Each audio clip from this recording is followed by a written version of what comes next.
broadcast network, AFTERBUZZ TV. Over 20 million weekly downloads in over 150 countries, and your number one source for after-show entertainment.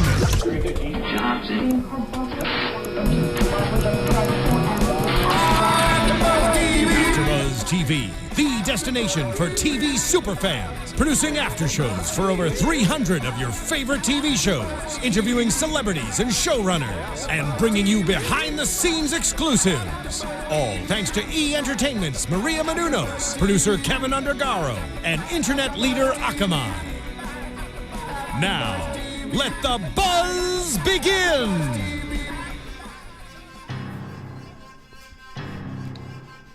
I just want to wait a second. Just feel it.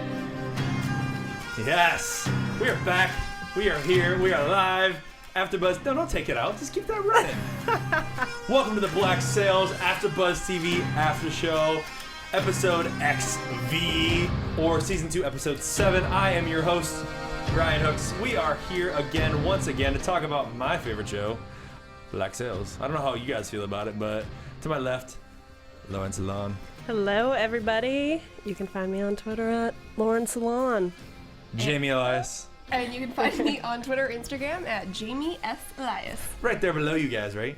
Mine's probably gone now as I'm pointing. And I'm at Ryan Hooks 92 in case I forgot to talk about that. So we're back. We are back. Finally. We're back. Highlight of the week right here, I think. Watching Black Sails. Because then it's over and I'm like, oh man, I can't wait for next week. And major drama. That's a sign of a very quality show, in my opinion. When you watch an episode and it ends, and you're immediately like wanting to watch the trailer for next week because you're so excited to see what's going to happen next. And it's such a smart show. The writing is so perfect and everything is so intricately woven and it's just, I'm into it. Oh, what a tangled web they weave. Oh, goodness. All right, before we get started, I want to do a couple things to all the people out there in viewer land. So, and also if you're listening to us on our iTunes, you've probably subscribed, or our YouTube channel, or our SoundCloud. Don't forget to subscribe and to follow us. That was number 1. Like how I transitioned to that? Number 2. Oh, man. Exciting news. I've been talking about this for weeks, and it's finally about to happen. Next week, we have 2 very special guests. Mr. Sean Cameron Michael, who plays Richard Guthrie, and also Megan Young, who plays Abigail Ash, will both be joining us on our lovely couch to my right that you cannot see, but you will see.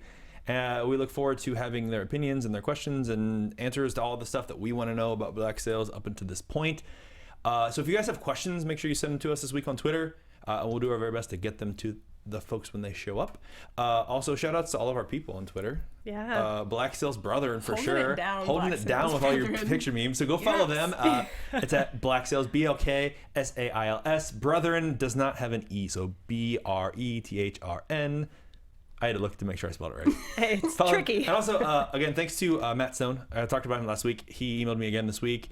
I was wrong. He doesn't live in Florida. He lives in California. And he owns a surf shop called the Buccaneer Board Riders. That's Nice. phenomenal. And he has a clothing line called Seawolf Clothing, all targeted for pirate things. Yes. So go check out that stuff. Everything pirate. Everything pirate at Seawolf Clothing and also Board Buccaneer Riders. All right, I think that's all the logistical stuff that I need to talk about because now I want to talk about Black Sails. Oh, no. First of all, I need to always ask the question that I always ask. What did you guys think about this week's episode? I thought that it was a little slower. You know, it slowed things down. We didn't have very much violence, not really any sex either. No skull bashing or anything? Yeah, no No skull Jack Rackham? bashing, necks getting slit, you know. But with the drama that happened, I think that totally made up for it. Because I know we were talking last week about how it was feeling a little too political. And I saw some comments on YouTube with people totally agreeing there. And I think this episode was very political, but that drama raised the stakes. There's a difference between being political and being political and accomplishing great things in the story movement. Yeah. So like this one definitely had a lot of movement in the story and like where people stand and who's taking what side. So that's definitely a difference in that. And I think I agree that it definitely raised the bar. Yeah. Oh, yeah. You saw so much symbolism, I feel like, in this episode. Like, I feel like there was a lot of symbolism and a lot of foreshadowing that's kind of obvious. Like, we know where it's going, but we don't exactly know what's going to happen The next. road they're going to take to get there. Right. Exactly. And I think, and one thing I noticed about this episode, and I feel that Black Sails as a show has had a lot of success in episodes that were filmed entirely at night. Yeah, the candlelit, the shots. the entire Oh my episode goodness. was in the evening time because, and as we have seen, the last 3 episodes have basically been one day: the morning, the afternoon, and the evening. But this even happened in season 1. There was an episode that was entirely night when Anne killed all the people and the Rex and all that stuff happened at night. It was one of TJ Scott's episodes, and they have had huge success, in my opinion, in the way the show feels and the way that it flows when it's happening at night. Yeah. Betrayal and backstabbing happen under the moonlight. Symbolism. The shadow. I'm telling you. Yes. So much symbolism this episode. So much. All right, let's talk about Max and Anne this week. That's what I want to talk about first. Not Billy Bones this week. I know. I'm not talking about him first. I'm saving him for later. I feel like this is the only authentic relationship right now in the show. I feel like Max and Anne's relationship is like the only truly authentic one. I think Max is really looking out for Anne, and I feel like Anne is reciprocating. I don't think that in this case, usually Max is a character we see her manipulate, and she's kind of like a John Silver, like as a woman, just in the show. But I feel like with Anne Bonny, for once in Anne's life, she's picked a woman. She's on a woman's team instead of being on a pirate's crew, and I think that Or a she's... man's team. I'm sorry, Like that. you know what I mean. Yeah, we get it. But yeah, I think that their relationship is super authentic, and I don't know, I'm into it. Yeah, I really like their relationship a lot, and I think it is very authentic. But at the same time, I think Max still has some underlying motives going on with Right, it. and she said she has ambitions and she wants to progress, but she can't do it alone. Right, but I love how she, is sticking by Anne's side and kind of being that person there for her, because when Max was in a really crappy situation, Anne was there protecting her and fending for her, and so I like seeing that now so much reciprocated in what Max has been doing for Anne, and I think it was really tender. Yeah, and I feel like there's a difference between abusing for personal gain and abusing for partnership. So I feel like she's working towards a partnership. Absolutely. I mean, she's using Max Max is using Anne in a sense. But mutual benefit. But it's for a benefit, and I think right now Max is kind of the only person that could really even help Anne, because she's been through a lot of the same things that they both have been abused, and they both have been in situations that were not of their control, and now Max has come out on the other side, and she's a better person for it, as we've seen her growth in the season and also last season, and Anne is in that period of growth. Totally. And we finally found out like what had happened to her. I mean, we kind of knew it was foreshadowed the entire time, but she was so broken and so vulnerable that she finally said it out loud. And I think that was Max? I'm talking about Or Anne. Okay, Anne talks about her history. Anne talks about her which history. is false. Which is Drops historical mic. okay. The history on the show. Yes, Let's be yes. clear. So, Her history yes. on world show, of Black she was Sails. so vulnerable. I feel like I don't think that this is something that Anne Bonny ever wanted to tell anybody.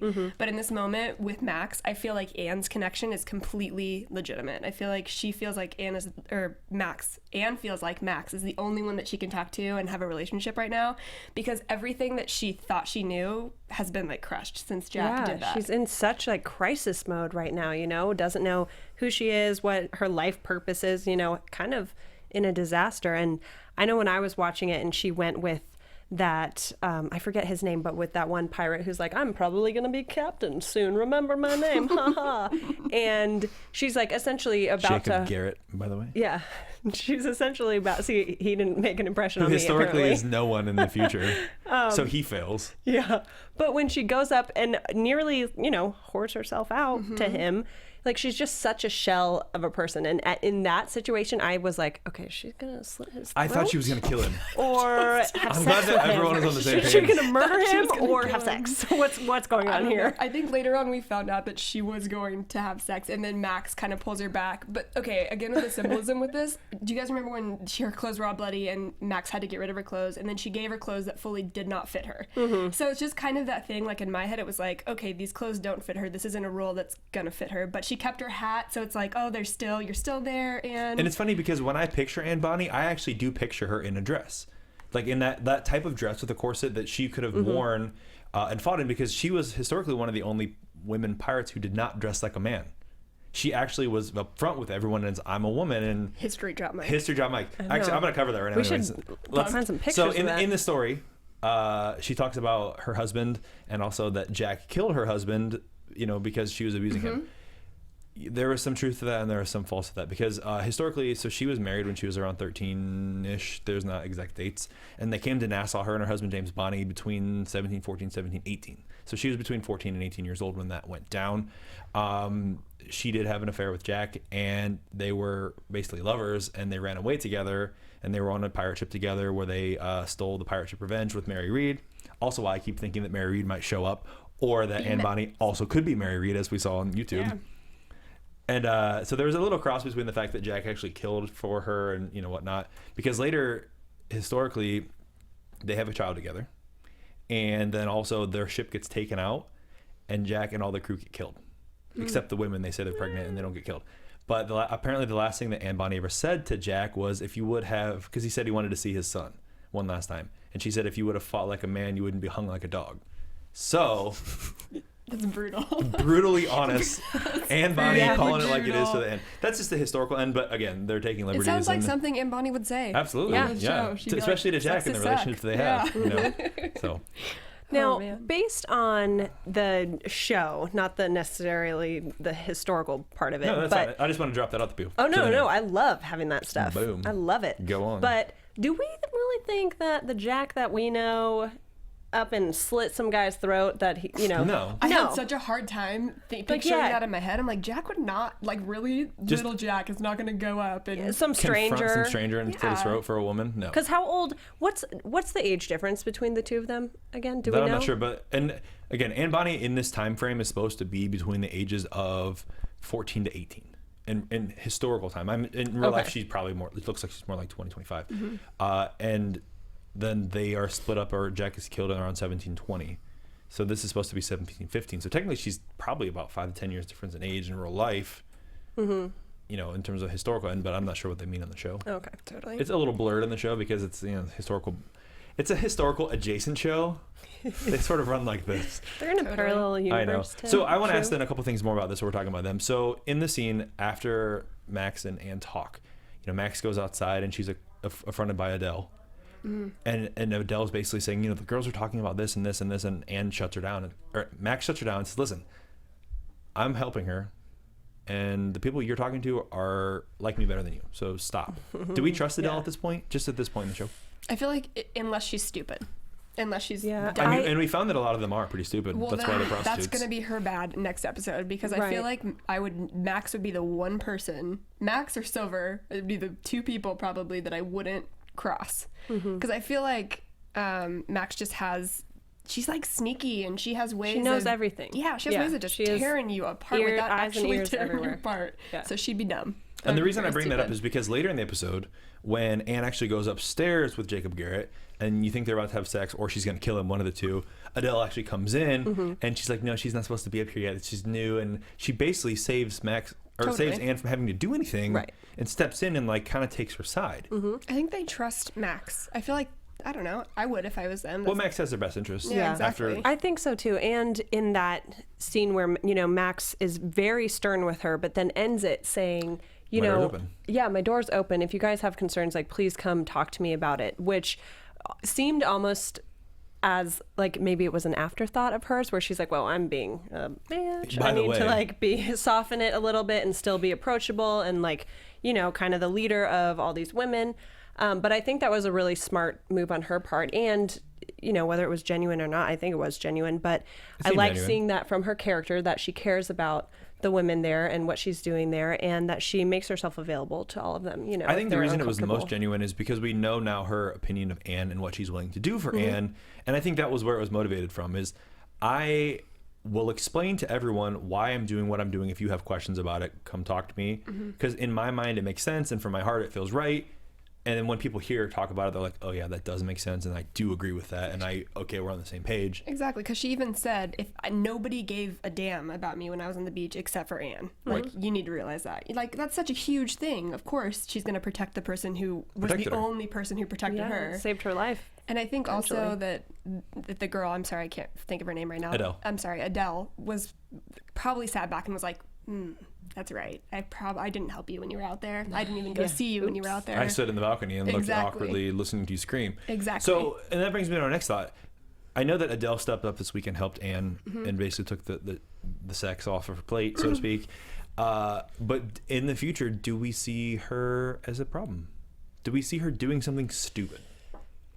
I wouldn't put it past her. But Yeah, I mean, she knows. Obviously, she knows Some.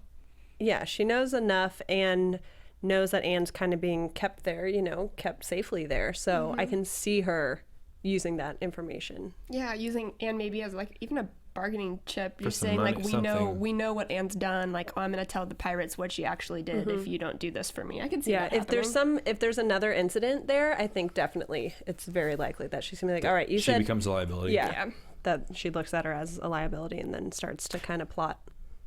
I trust her right now, but again, I get if something happens, I could see that it going a different way. Then yeah, I could see her potentially being one to sell them out Totally. and then get killed for it. Oh yeah. The only way I would hope have so. the show. All right, so moving right along. Die. The show actually started off this week with Abigail Ash doing a little narrative voiceover because she's in her cell with Eleanor, and she's reading a letter that was sent to her from Miranda. And it's basically telling that she's there on the island and that Eleanor's here to help you, and we want you and we want to rescue you and come with her, and she's going to bring you to safety, so to speak. So I like the whole point because Abigail seems like a very conflicted character right now. And I'm looking forward to asking her questions about her thought process Abigail, because you got some splaining to do. you got some, it's weird because she seems very unsure of everything, but she also seems very trusting of Vane. Right. I know she's afraid of everything and she's been put in a weird situation, but she's like afraid of Vane, but also kind of like thinks he saved her essentially. So how would you feel if you're in that? You're women. I don't know. I can't. I mean, answer this, she's but young. She's Yes. a lot younger than all of them. So I feel like maybe she's a bit naive and, So naive. She was captured and being held captive by pirates and then gets rescued kind of by a Well- nicer pirate. So, I can see her. She doesn't know much about pirates. Hashtag damsel in distress props. Hashtag I think damsel in that's her. distress. I think that's her whole MO is that she's kind of like doesn't know what else to do except for be. Can we talk about the gate thing? Can we please talk We're about the getting gate thing? Where she just stood there and when watched. She comes in here. Abigail, help with the dig. Well, and it's the whole episode. It's interesting because as they're walking, after she decides to go with her, they are. Gosh. She's telling Eleanor that. Stinking gate. I'm Well, sorry, I'm done. No, now. are you good? Well, we're gonna get to the gate. We're good, I'm done, We're I'm only sorry. halfway down the tunnel. I know. I'm Let sorry. me get there. I can't. I'm Oh, We sorry. have to. We have to so walk them to the gate. You're right. Please walk us to the gate. We're I'm walking to sorry the gate. about Let's that. keep walking. All Excuse the right. So interruption. Eleanor does guide Abigail out, and she is having a conversation with her, and Abigail even comments about Eleanor being a very formidable person. She has a presence and an aura about her. It's because she grew up on this island that she has this toughness that Abigail could never have. And then they get to the gate. Can I please talk about the gate now? Yes, they open the gate with a key, but the gate is stuck. What happens at the gate? Go on, tell me, The Jamie. whole time, Eleanor is sitting there trying to open the gate. Oh, somebody's coming. Abigail's just looking like, oh, somebody's coming. I'll be the little word. Really, Abigail? Can you please Damsel in help distress. with the Do we dang think that gate? was- And then finally, at the very end, I think it's symbolic. I do. I think that it's one of those things where it's like she needed Abigail's help to get out. And symbolically, Abigail is the thing that's going to yes. save Nassau. So at the very end The of help it, and escaping. in Look this at game, that. I know, full circle. Also- but still, it took her so long to help with the dang gate. She opens the gate, she's out. I'm done now. I'm sorry. Yeah. I'm done with Well, the do we gate. think maybe she thought it was Vane and she wasn't trusting Eleanor maybe? So she's like, I don't know. Well, I don't know where she was at. I feel like Yeah. she was in a lot of, I don't know which way to She's go. like, I just woke up Turmoil, a week ago. distress. I've been in a coma. Leave me alone. I can't Where open am I? gates. Who are you? All right. So I think though that No, but I did totally think. Sorry, I Go think ahead, that was no. hilarious. Talk about I'm the like, gates more. How long is she gonna pull on this She stinking cuts her gate? hand. I'm like, Abigail, where you How at? hard can it be? Where you at, Abigail? Oh. She Anyway. eventually helps, She does, and that's how she gets out. and Vane shows up. Oh. So this week, Hearts are breaking. hearts are. Listen, Charles Vane has been breaking hearts long before this happened. How is somebody such a badass and such a little heart? I feel for him. I Every know. episode, I'm like, you are so capable, but I just want to cuddle you because I feel like you're getting so screwed over. He's left out high and dry by Eleanor. Does Charles Vane love Eleanor Guthrie? Yeah. I think Eleanor had a choice between Vane's like intense love and the future of Nassau, and I think that I mean, over and over again, Vane has proved that he would be loyal to Eleanor if she would let him. And over again, Eleanor has found some way, or she's usually a reason that's pretty legitimate for her own cause. For her own cause. To stab in the back. And like, even as she's leaving, he says, wow, you'd pretty much turn your back on anyone, You'd let me wouldn't get you? torn to pieces by the crew who said it was a bad idea to let you in here. So here's the next question. This one's a little bit harder because the first one was clearly easy. Does Eleanor love Vane? I think so, but she loves herself and what she wants a lot more than that. Is it self-love, or is it the idea of self-preservation and the bigger picture that outweighs her true love with Vane? I think I hate to say this because I love Eleanor's character. I think that she's a very strong woman, and I appreciate that presence in the show, but I really think she's just a little young and a little naive to understand the things and the stuff. Important things? Not the important things, because I feel like she thinks she knows what's important. She thinks that it's black and white. As soon as she gets Abigail to Flint, everything is going to be fine. And I think that's the picture in her head. But I think that it's going to be so much more than that. And I don't think she realizes like how many bridges she has had to burn to get to where she wants to go. Yeah, and she acts so immediately, makes just Rash. so rashly, and doesn't, she's so hot-headed that it gets a little frustrating because, like you said, she doesn't always look at all the options or necessarily the bigger picture. Which is the straightest bridge to get me there. Forget all these other Yeah, bridges absolutely. and they get there also. She's not cunning, though, which makes me trust her more as a character. She's really direct. Like, when she wants something, she'll let you know, hey, this is what I want. Like, to Vane's face. I'm not going to try to pretend. Like, I'm sorry, I'm fully turning my back on you to get what I want. So then how much, and we have mentioned basically that she's turning her back on everything to get this one goal, and she's a very direct person and tries to get there the fastest way. How much of her decision-making process is then influenced by what Flint tells her? Oh, because she thinks Flint knows all, I think that she's going with Flint. I think she trusts Flint, which is misplaced trust, Is in Flint my like a opinion. father figure to her then? Because she has a misplaced father I don't figure, think so. and he tells it like it is to her and tries to help her and use her. I think you nailed it when you said use her, though, because I still don't trust. He's absolutely using her. I still don't trust Flint, but we'll get there. Sorry. I That's keep okay. jumping. Yeah, You're excited, and it's fine. We can talk about the show. Let's talk about the show. I definitely happened. think Flint. Hope you were watching. We're gonna have to Rewind. That's not happening somebody again. GIF that, please. Come on, do that's it. happening. Do it. Is it GIF or GIF? GIF. Are you sure? Yeah, like I the don't know. peanut butter. Jiffy Lube.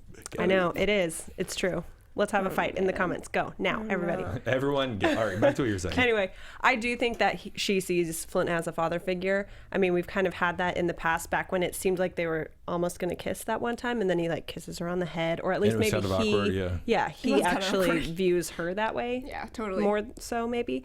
But and I think she has her eye set on, I'm going to make Nassau into something, and I'm going to be this like big, powerful figure here. And that's her, first and foremost. And I think part of her thinks that even no matter how many times she screws over Vane, that he's just going to come back, Typical woman. Can we talk about poor Vane for a second? Yes, I would.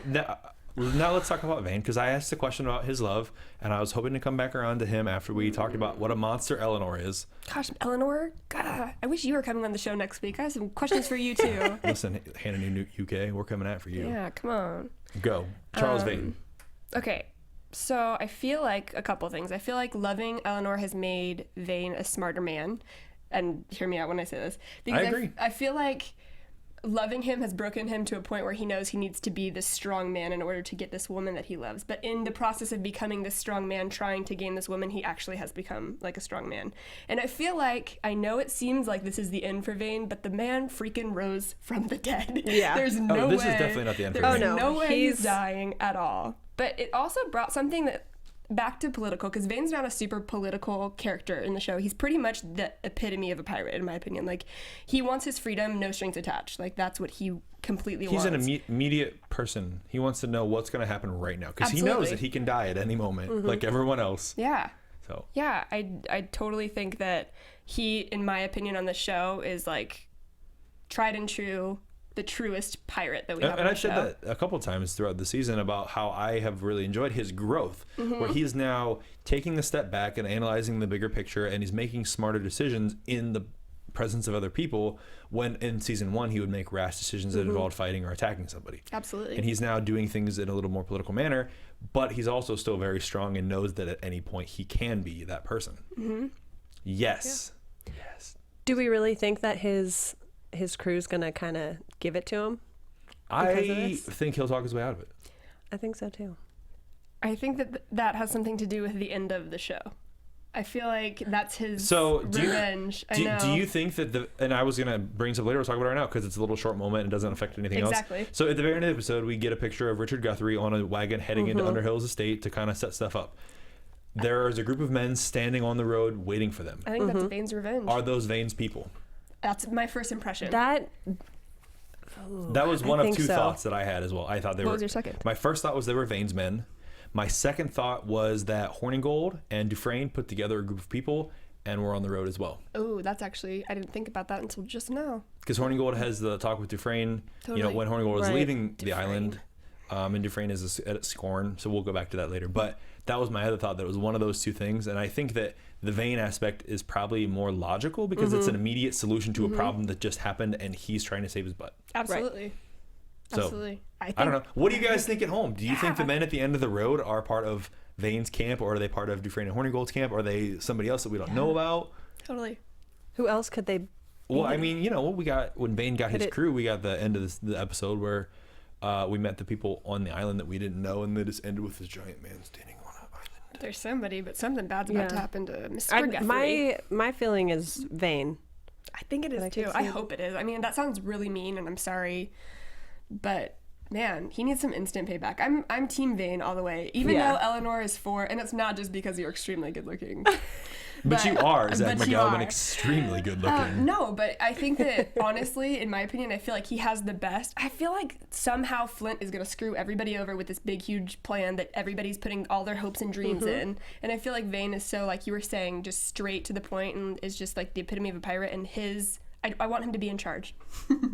Yeah, and I think he needs to finally kind of put his foot down and be like, Eleanor, quit yanking my chain, girl. Yeah, bye, Eleanor's dad. Bye, Felicia. Bye, Felicia. All right, so let's talk about Captain Flint and John Silver in the capacity of their interactions this week only. Only their interactions this week. Not things that happen later involving John Silver. Jamie Elias. All right. Hold it in, please. I'll hold it in. I swear I will. All right, so we have a couple little conversations this week with Flint and Silver.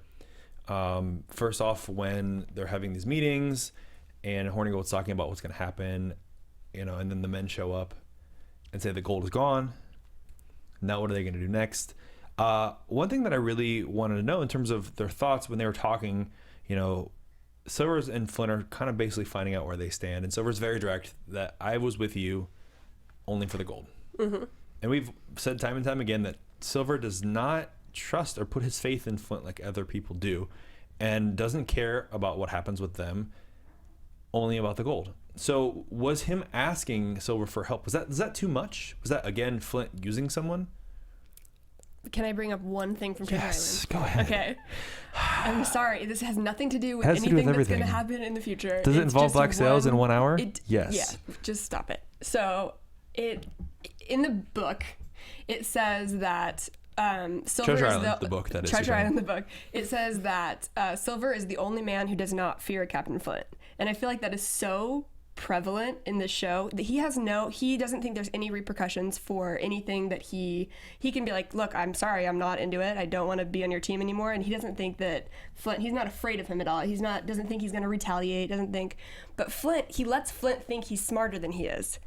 Because in reality, Silver is more cunning than Flint is, in my opinion, because he knows what he wants and he's willing to admit what he is. He doesn't lie about the fact that he's manipulating people or any of that stuff. Absolutely not. But I think he lets Flint believe that Flint still has control over him completely. And I think that's a really smart move. So in the scene then, as you're watching the episode in that order, not based on knowing you have seen the end of the episode, when Silver agrees to go talk to the men because Flint is like, where else are you going to matter? Where else is you waking up every day going to mean something? Because you mean something to these men. Your opinion matters, and we care, and they care about you. So where else is that going to matter? Do you think that in that moment, Silver was convinced, or was Silver allowing Flint to think he convinced him and was already planning on doing it anyway? Allowing him to think he convinced him. Yeah, because when he walks out there and he's like, well, do you want to go through your talking points? No, essentially, he's like, I got it. And I'm like, ooh, he's planning something. Done. Yeah, so. That was a great speech, by the way. Oh, it was so good. You know, and Flint's like being so mean to him. Like, come on, buddy, you're going to dig yourself a hole there and not be able to get out of it. And he did. You're right. Silver can swallow that, though, because Silver knows what he wants and he knows how to get it. So I think he's willing to pretty much take anything in order to get what he wants. He's like, go ahead, keep talking. And it also seems almost naive of Flint because he's put Silver in this position to kind of be the middleman and the spokesperson, essentially, and to win favor with the whole crew. And I think clearly he's underestimating the power that Silver has, not that he's like intentionally trying to be manipulative by befriending and, you know, wanting the crew to like him, but he not thinking that this guy is somebody that I don't necessarily want to be a jerk to. Maybe. Everybody loves him. At this point, Silver has gone with him the whole time, so he doesn't necessarily fear what Silver can do. Right. He keeps thinking that Silver and him are friends now, and they're on the same page and they're working towards the same goals. But now that the goals have shifted, then now it's Silver something you have to fear and worry about. Right. Because there's potential for backstabbing. Absolutely. I think Silver is... Tongue, Jamie, I'm not going to say it. I won't. I'll wait. I swear. Well, anyway, and he addresses the men, essentially gives them, we have two choices of things we can do. You guys have already spent the money, and I was already planning on leaving you guys anyway. But now we have a third choice, which is the reconciliation and pardons and working with Flint in this aspect, and going towards this bigger goal. So I like that scene, though. That was one of my top scenes, I think, this week for sure. That's a good one. Very good giving that speech. Well, then they cut to a scene of Billy Bones talking with Dufresne. But before all that happened, we have some other things with Billy Bones that have happened this week. Can we just say you called Dufresne really quick? Because you fully called Dufresne. Oh, yeah, absolutely. 100%. Because I wasn't there. I was like, nah, maybe. And then I watched this episode. I was like, dang it, Ryan. Yep. I know. He knows everything that's going to happen. I was like, what? How did I know that? I don't know. I think logically about like what I would do if I was backstabbing people, and then it just comes to me. All right, we're Silver, just better relax. people. Yeah, apparently. Sucks to have integrity. Anyway. Isn't that a terrible thing? Sorry, keep going. No, it's fine. I'm just twiddling my thumbs over here. So Billy Bones and Dufresne are now talking about Silver and Flint, and also the potential and ability of what's now to happen now that the fact that the gold is gone. Horning Gold's argument essentially has fizzled. The people that support him are either defected or you don't know what the heck to do. So Dufresne is now on board for this plan that Billy had proposed previously about getting 8 other men and taking Flint back to the Scarborough and back to Captain Hume as basically a prisoner in exchange for these pardons and their freedom. So Billy says, great, let's meet at the Bluffs in an hour, get a skiff, we will make a move. Man. Make a move. So this was probably one of my more favorite scenes this week. Yeah. Oh, favoritist. Most favoritist. No, most favoritist is later. There are 2 good scenes coming with Billy. Number 1 is obviously Billy shows up and meets Dufresne, and all the men from the crew are with him. And, he's basically saying and asking them about torture and, the fact that people are changing. He would much rather die fighting with people that he is friends with than backstab his friends and make them suffer the things that he suffered when he fell off the ship. Does this move make you trust Billy? I feel like Billy's always been the same person, though. Billy's always been trustworthy. We've always liked him and been on his page. Even though this happened, it's kind of weird that he did that to Dufresne, to be honest. I was kind of like taken back that he pulled that. He could have been like, look, Dufresne, this is how I feel about it. Maybe you should think about it this way. That would have been more Billy in my head. But this way, like, you see a more tactical Billy because, who Dufresne bought, those are the 8 men that are most likely going to jump ship while everybody else is going down instead of fighting by their crew. And Billy, the badass, punches one of them out. Yeah, you freaking Billy, killing it. Coming back and just doing big things. Tom Hopper, well into done. it. You go, Billy. Making moves. Totally. But it's interesting because, obviously he was quartermaster, because he got promoted by Gates, and also when Dufresne was coming up a little bit. And now Dufresne is quartermaster, so he knows and from that position who talks the most and who he can, who they talk to. Everyone talks to the quartermaster. Everyone is friends with him, and they know the most, I think, about what's going on the ship. We saw that with Gates as well when he was on the show. And it's the right choice, I think, to go to Dufresne to get these people. Absolutely. But I think it's I think he was almost surprised that Dufresne was that quick to sell him out. Yeah. Once the gold was gone, and that aspect. So then we also get, and I think this is a really powerful scene as well. Billy goes to Flint at the end and talks about the people that have defected, and also them losing Dufresne. And I'm interested when they say losing Dufresne. I was curious to see if anything happens to Dufresne, but I think they're just letting them go and be on your merry way. As a warning, maybe they'll come back. But at this point, they are now on team Flint. And this question I'm going to ask because I asked it last week, and I'm going to ask it again. Do you think that Flint tried to save Billy Bones?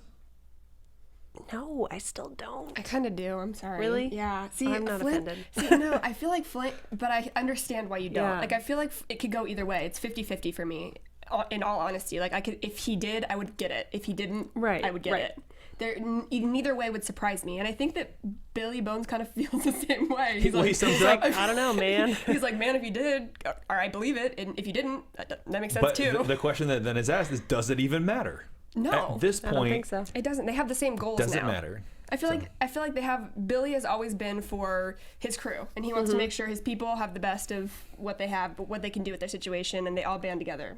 Quartermaster, killing it.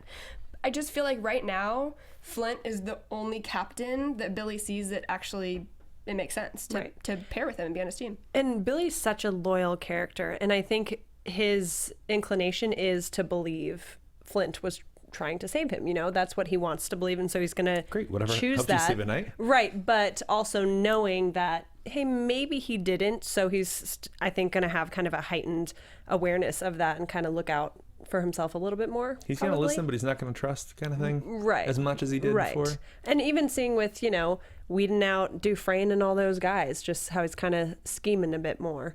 And Dufresne's always been really weaselly, so. I think you're right. I think Billy's turned into a smarter character. Instead of just being so trustworthy and so reputable and respectable, I think now he's like, Billy Bones. Like, take it with a grain of salt. Up his sleeve. I feel like he does. But at the same time, I feel like since we were talking about Eleanor before, this puts Billy and Eleanor in a similar situation because they see a big picture thing, this goal of a unified Nassau, pardons for the men and freedom and all that.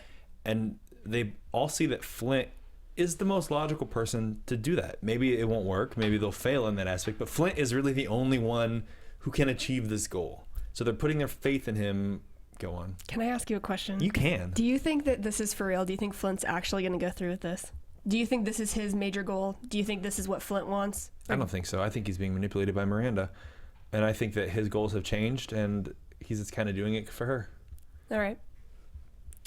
I think he does, because I think with all the flashbacks that we saw, I think he's kind of tapping back into that kind of idealistic place that he was at. He's been lost and now he's moving back to where he was. Yeah, he's kind of back in that mind frame again. A little bit. Yeah. Do you think this is too good to be true? Do you think he's still a little delusional? Is kind of bringing everybody on his delusion with him, though? Well, yeah, I don't think it's going to be though. like a smooth thing of like, hey, can you pardon us all and let's be our own place and state and government. I don't think that's going to just happen. I think that's going to be really tough. Especially when they were talking about Abigail Ash's dad again. And I was like, something is not, like, this isn't going to work out. He's not the same Peter Ash that he was. Ruthless militia and all this. And then Flint and Eleanor were like, oh, if we're not careful, this is all going to work out seamlessly. No, it's not. There's No way. No.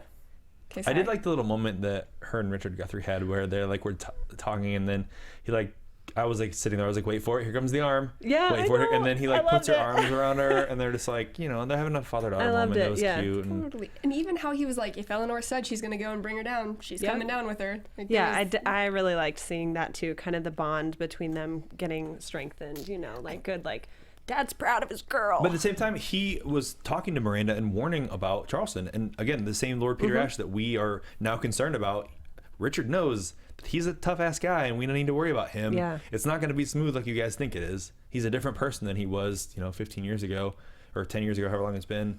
So I think he knows that. There's no way that the guys in the dark at the end could be Ash's people. Could it? No, I don't think so. I don't think so. I'm just throwing it out there. They could be Underhill's people, but they're, yeah. I mean, there's a bunch of different people they could be, but I think logically it's either Vane's people or it's Hornigold and Dufresne have something going on the side that we are going to find out. Because I actually wrote that down after their little talking scene. Is this the next backstab movement? Are there something now going to be planned against Flint that we are going to see in the next episode or two that happens? I know. I don't know. I feel like a lot of that bonding too had to do with setting Mr. Guthrie up to have something bad happen to him. I feel like we didn't like his character. Sorry, Sean. We don't like you. You'll be here next week. We can't wait for you to see you, but we don't like we'll you. See you soon. No, but I feel like his character was like, we were kind of all like, he was a little cold in the beginning. Really cold, and I feel like this episode set us up to like him, so that we just can in time to get the axe. Just to die. Well, you know what though? In the defense of your statement, Jamie, if we don't like Sean's character, that's because he's doing a great job Oh, you're such a as good an actor. Sean, you you're are the best so actor good ever. that we hate you. No, I'm just kidding. See what I did there? It's all about how you spin it. There you go. All right, so that was betrayal number 2, Billy Bones with Dufresne. Before that, we had Eleanor and her Abigail Charles Vane thing. Number 3. But everything comes in threes. Number 3. Silver goes to Max and asks to talk.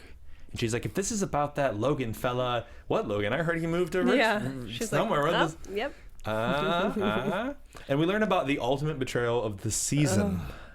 The ultimate betrayal. This is by far the biggest move that anyone has made on this show in any capacity, because the way that he blatantly lied to Flint and the men and everything throughout the entire, now looking back on the episode, like thinking about him talking like, I got it, I'm going to talk to the men, and doing this address and talking about reconciliation and doing these other things where he's talking to everyone else.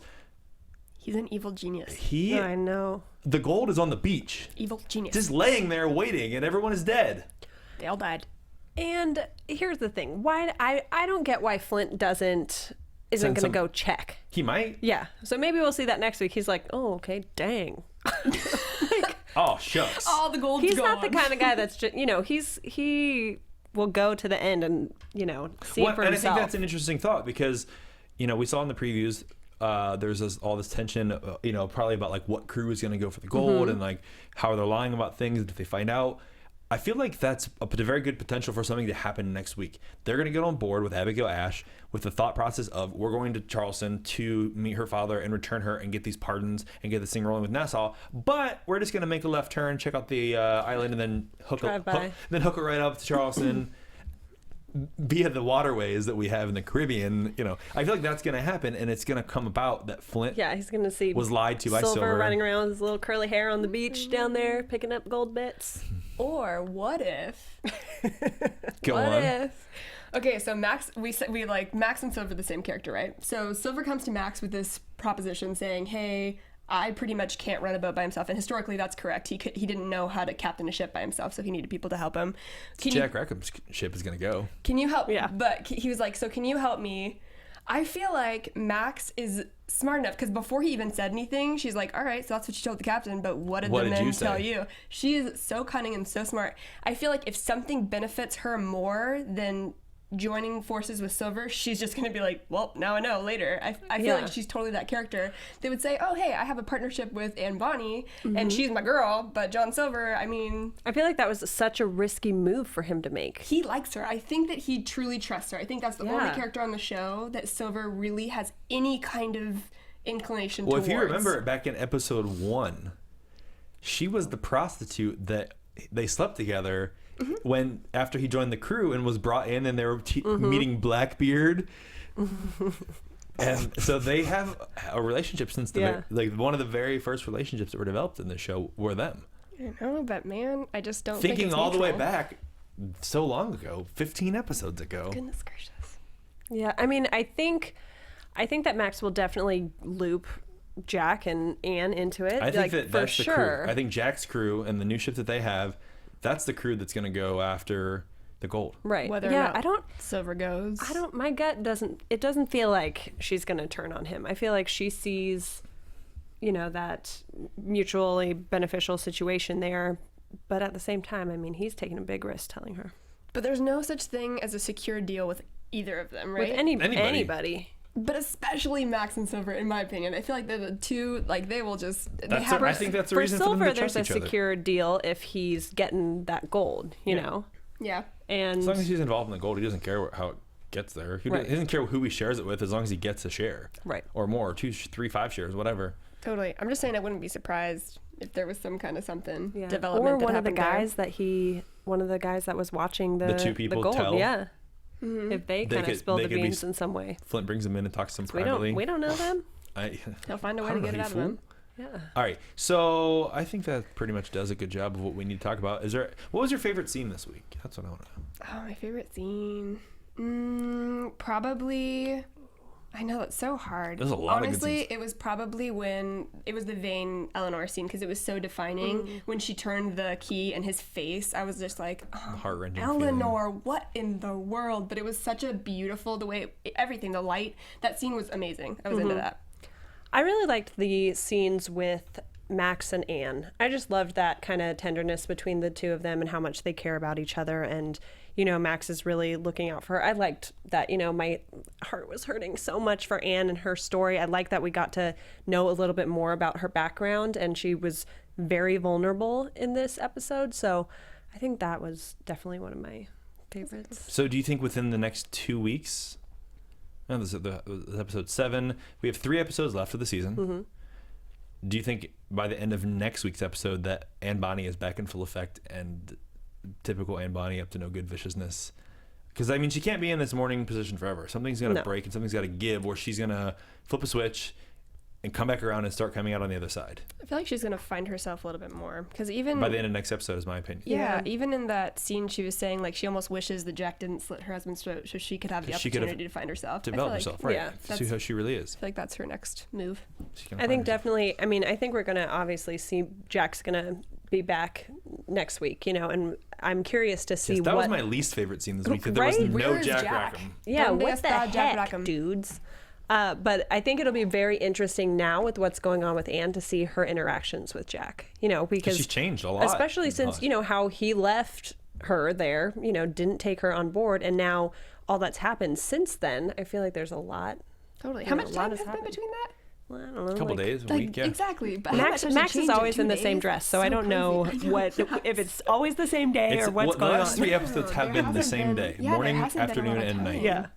Which always throws me off because I think it's been weeks because it's been Right. 3 weeks to watch it and it's only been 3 days or a day on Nassau. Also, Jack Rackham está en el baño. That was my Spanish lesson for the day. All right. What was your favorite scene? I think I'm gonna have to go with the scene where Billy and Flint are talking, and he's talking about, did I slip? Did it fall? Does it even matter? Here's what I know needs to happen, and we need you to do it. Go. I think that was the scene I liked the best. All right, let's talk about predictions for what we think is gonna happen next week on episode X of And VR. now, your AFTERBUZZ TV predictions. There's my flashy lights. Eeny, meeny.